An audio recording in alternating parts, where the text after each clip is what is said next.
எதிர்நீச்சல் தொடர்கிறது சீரியலில் வந்து பார்த்தீங்கன்னா, ஜனனியின் போனுக்கு வீடியோ அனுப்பிய ராவணன் அதை சிறிது நேரத்தில் டிலீட் செய்து விட்டார்.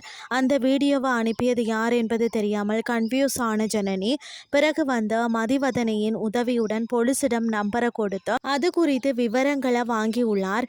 அப்போதுதான் அந்த நம்பர் வந்து கதிர்வேல் பெயர் வந்து இருந்தது. அது தெரிஞ்ச உடனே அதிர்ச்சி அடைந்த ஜனனி விறுவிறுவென வந்து வீட்டிற்குள்ள வந்து கதிருடன் வாக்குவாதத்தில் வந்து ஈடுபட்டிருக்கிறார். கதிர், நான் ஏன் உனக்கு வீடியோ அனுப்பணும் என கேள்வி கேட்க ஜனனி சற்று குழப்பம் அடைகிறார். இருந்தாலும் நீதான் ஏதோ கேமாறுறா என கதிர் மீது ஜனனி பழி போட இதனால் கடுப்பாகும் வந்து கதிர் ஜனனியை அடிக்க பாய்கிறார். அப்போது ஆஸ்பத்திரிக்கு போயிருந்த ஈஸ்வரி அங்கு வந்து நிற்கிறார். அவரை பார்த்ததும் அனைவரும் அமைதியாகிறார்கள். என்ன ஆச்சு என ஈஸ்வரி கேட்க யாரும் வாய் திறக்காமல் இருக்க ஜனனியை வந்து தனியாக அழைத்து பேசுகிறார் ஈஸ்வரி. என்கிட்ட இருந்து ஏதாவது மறைக்கிறீங்களா என கேட்கிறார் ஈஸ்வரி. அதற்கு ஜனனி, உங்க மனசுல என்ன தோணுது என கேட்க அவர் தனக்கு அப்படித்தான் வந்து ஃபீல் ஆகிறது என சொல்கிறார். பின்னர் மறுநாள் காலையில வந்து டைனிங் டேபிள்ல அமர்ந்து பேசும் ஆதி குணசேகரன் எதுக்கு ஜனனி வீட்டை விட்டு போகணும்னு சொல்லுது என ஈஸ்வரியிடம் கேட்கிறார்.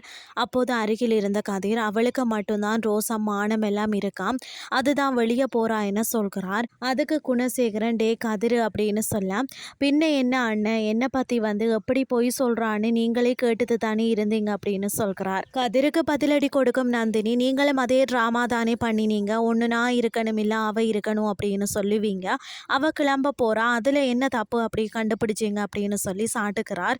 எனக்கு ட்ராமா போடணும்னு அவசியம் இல்லை என்று கூறும் கதிர், என் மேலே பொய்யா பழி போட்டால் அது எனக்கு பிடிக்கல, நான் கிளம்புறேன்னு தான் சொன்னேன், மற்றபடி யாரையும் வீட்டை விட்டு அனுப்பணும் அப்படிங்கிற எண்ணமெல்லாம் எனக்கு இல்லை அப்படின்னு சொல்லி கதிர் சொல்ல, அதற்கு ஆதி குணசேகரன், அந்த பிள்ளைய நீ அடிக்க போனி இல்லை, அதற்காக அந்த பிள்ளையிடம் நீ மன்னிப்பு கேளு அப்படின்னு சொல்கிறார்.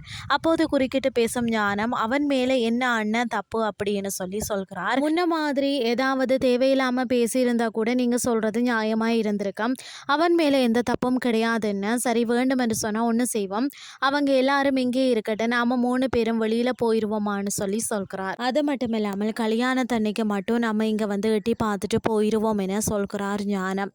அந்த சமயத்துல மாடியில இருந்து பெட்டி படுக்கையோட கீழே இறங்கி வரக்கூடிய ஜனனி, அக்கா தயவு செஞ்சு யாரும் பேச வேணான்னு சொல்லுங்க, என்னால் தானே பிரச்சனைன்னு நினைக்கிறீங்க, நானே வீட்டை விட்டு போகிறேன், இன்னும் கொஞ்ச நாளில் எல்லா உண்மையும் வெளிச்சத்துக்கு வந்துடும், நீங்கள் சொன்ன மாதிரி கூடிய சீக்கிரம் எல்லாத்திற்கும் பதில் கிடைக்கத்தான் போகுது என சொன்னதோ ஆதி குணசேகரன் கேங் அதிர்ச்சி அடைகிறார்கள். அத்துடன் இன்றைய எபிசோட் முடிவடைகிறது.